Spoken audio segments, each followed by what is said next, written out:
Assalamualaikum students, respected parents, teachers ऐं तमामु असांजे ॾिसंदड़नि ऐं ॿुधंदड़नि खे सिराज अहमद शेख तरफ़ां अस्सलाम वालेकुम। प्यारा ॿारो, कल्ह असीं सेटनि में इस्तेमालु थींदड़ निशानियूं ऐं सेटनि जा कुझु अहम क़िस्म जेके आहिनि उहे सिखियासीं।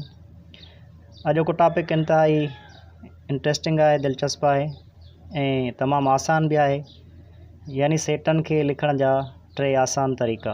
जॾहिं बि असां को सेट लिखंदा आहियूं त हिक ई सेट खे असां मुख़्तलिफ़ तरीक़नि सां लिखी सघूं था पिया, ऐं उहा ई शइ अॼु असां पंहिंजे हिन वीडियो में ॾिसंदासीं। वीडियो खे आख़िर ताईं ज़रूरु ॾिसंदा। जेकॾहिं का ॻाल्हि सम्झ में न अचे या को मुंझारो हुजे, कोई सवाल हुजे, त असांजे पेज ते लिखियलु आहे कॉन्टेक्ट नंबर, उन ते तव्हां व्हाट्सअप करे सघो था या को कॉल करे मैसेज करे सवाल वग़ैरह पुछी सघो था। सो अचो त शुरूआति कयूं।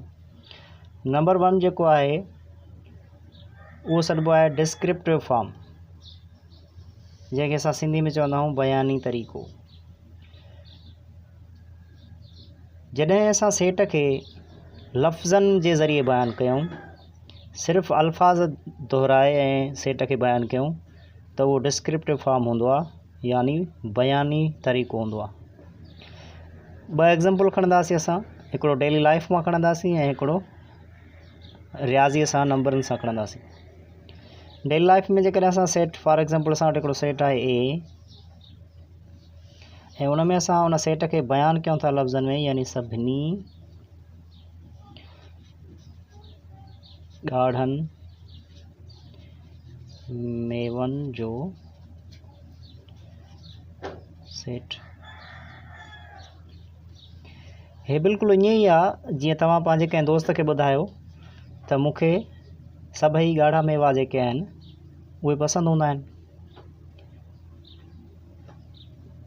इन खे जॾहिं असां रियाज़ी में खणी वेंदासीं, मिसाल जे तौर ते सेट बी आहे, ज़ाहिर आहे रियाज़ी में अदद इस्तेमालु थींदा आहिनि, इन करे असां उन्हनि रियाज़ी में इस्तेमालु थींदड़ ख़ासि अददनि, जंहिंखे असां कुदरती अदद चवंदा आहियूं, यानी कुदरती अददनि जो सेट। प्यारा ॿारो, तव्हां नोट कयो हूंदो त हिन में असां सिर्फ़ु ऐं सिर्फ़ु लफ़्ज़नि जे ज़रिए सेट जी ख़ासियत खे ॿुधायो आहे ऐं उनखे ॾिंगनि जे अंदरि बंदि कयो आहे। ठीकु आहे, त जॾहिं असां सिर्फ़ु सेट खे लफ़्ज़नि ताईं बयानु करण में महदूद हुजूं त पोइ उहो उनजो बयानी तरीक़ो हूंदो आहे, यानी डिस्क्रिप्टिव फॉर्म हूंदो आहे। उनखां पोइ 2 नंबर ते हूंदो आहे टेब्यूलर फॉर्म। छा हूंदो आहे 2 नंबर? Tabular form. हाणे जेकॾहिं तव्हांखे चइजे त इन्हनि जेके तव्हांखे पसंदि आहिनि ॻाढ़ा मेवा, इन्हनि जी हिकु लिस्ट ठाहियो, त तव्हां छा कंदव? ज़ाहिर आहे त उन सेट में तव्हां उन्हनि मेवनि जी ॻाल्हि करण या बयानु करण जे बजाए उन्हनि जा नाला लिखंदव। हाणे जेके ॻाढ़ा मेवा हूंदा आहिनि उहे, मिसाल हिंदाणो ॻाढ़ो हूंदो आहे, तव्हां हिंदाणो लिखंदव। स्ट्रॉबेरी ॻाढ़ी हूंदी आहे, तव्हां लिखंदव स्ट्रॉबेरी। उन खां अलावा सूफ़ बि ॻाढ़ो थींदो आहे, त तव्हां हिन में सूफ़ बि लिखी छॾियो ऐं उनखे ब्रैकेट में बंदि कयो। यानी हाणे असां बयानु करण जे बजाए उन्हनि मेवनि खे लिस्ट में आंदो आहे, उन्हनि खे हिकु सेट में बंदि कयो आहे, उन्हनि खे वाज़े करे लिखियो आहे त उहे कहिड़ियूं कहिड़ियूं शयूं आहिनि। जॾहिं असां उन्हनि खे हिकु हिकु करे धार करे पेश कयूं त उहे पोइ जदवली फॉर्म में अची वेंदा आहिनि, टेब्यूलर फॉर्म में अची वेंदा आहिनि। ठीकु आहे बाबा। हाणे जेकॾहिं असां हिन रियाज़ीअ वारो सेट जेको आहे, सेट बी जेको आहे, उनखे असां टेब्यूलर फॉर्म में आणींदासीं त उहो कीअं हूंदो? कहिड़ो सेट मिलियल आहे? कुदरती अददनि जो सेट।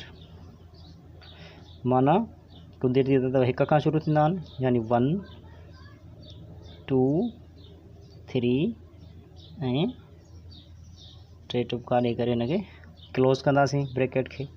छाकाणि जो मथे असांखे हद न आहे ॿुधायल त केतिरे अदद केतिरा आहिनि कुदरती। शुरूआती अंग असांखे ख़बर हूंदी आहे त 1 आहे, ऐं आख़िरी अंग असांखे ख़बर न हूंदी आहे त कहिड़ो आहे।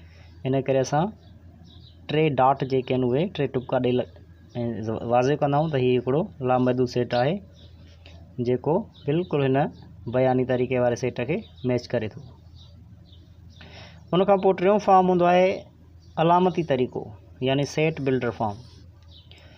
हिन में असां लफ़्ज़नि जे बजाए या मेंबरनि खे लिखण जे बजाए कोई शर्त ॾेई ऐं सेट खे निशाननि जे ज़रिए बंदि कंदा आहियूं। मिसाल जे तौर ते ए सेट खे जॾहिं असां सेट बिल्डर फॉर्म में खणी ईंदासीं त असां लिखी सघंदा आहियूं ए हिकिड़ो सेट आहे जंहिंमें x such that x is equal two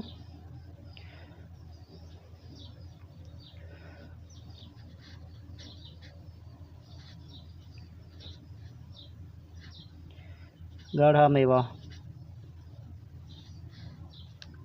हिन खे बंदि कंदासीं। हाणे ॾिसो त हिन में असां कुझु अलामतूं इस्तेमालु कयूं आहिनि, इन करे हिन खे अलामती या सेट बिल्डर फॉर्म चइजे थो। ॾिंगे जे अंदरि ॾिसो त हिकु त असां एक्स इस्तेमालु कई आहे, उन खां पोइ हीअ सिधी अलफ़ वांगुरु हिकु डिघी लीक इस्तेमालु कई आहे जंहिंखे चवंदा आहियूं सच दैट, ऐं इक्वल जी साइन इस्तेमालु कई आहे यानी बराबरि, या हिन खे असां बिलोंग वारी हिते निशानी बि ॾेई सघूं था। मिसाल हिन खे असां हीअं बि लिखी सघूं था त x such that x belongs two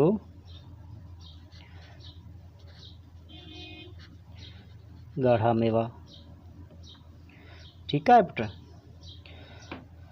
हाणे असां हिन खे सेट बी जेको आहे जंहिंमें असां कुदरती अददनि खे लिखियो हुयोसीं, इन खे जेकॾहिं असां सेट बिल्डर फॉर्म में लिखंदासीं त उहो कीअं थींदो। अचो सेट बी खे लिखंदासीं त बी सेट आहे x such that x belongs to N. N हूंदो आहे नेचुरल नंबर्स खे ज़ाहिर कंदो आहे। एन जो सेट नेचुरल नंबर्स लाइ इस्तेमालु कंदा आहियूं रियाज़ी में, ऐं जीअं त हीअ हिते कुदरती अददनि जो सेट ई ॿुधायल आहे, इन करे असां हिते कुदरती अददनि जे बजाए असां एन इस्तेमालु कई आहे। एन हिकु अलामत आहे, इन करे हिन खे अलामती तरीक़ो या सेट बिल्डर फॉर्म सॾिबो आहे। रियाज़ी का मुश्किल कान्हे, हीअ त सिर्फ़ु हिकु तरतीब ऐं सम्झ जो नालो आहे। अॼु जेको असां सिखियोसीं उनखे थोरो समराइज़ करे वठूं त जॾहिं असां कंहिं सेट खे लफ़्ज़नि सां बयानु कंदा आहियूं त उहो उनजो बयानी तरीक़ो हूंदो आहे, डिस्क्रिप्टिव फॉर्म हूंदो आहे।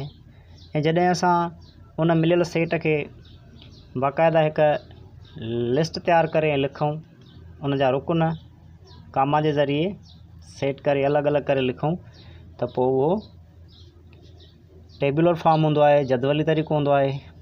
ऐं जॾहिं उन ई सेट खे असां कुझु निशाननि जे ज़रिए ज़ाहिर कयूं, उन्हनि रुकननि जा नाला लिखण जे बजाए उन्हनि जी कंहिं अलामत सां उन्हनि खे ज़ाहिर कयूं, जहिड़ी तरह हिते असां कुदरती अददनि खे एन सां ज़ाहिर कयो आहे, त पोइ उहो अलामती तरीक़ो यानी सेट बिल्डर फॉर्म सॾिबो आहे।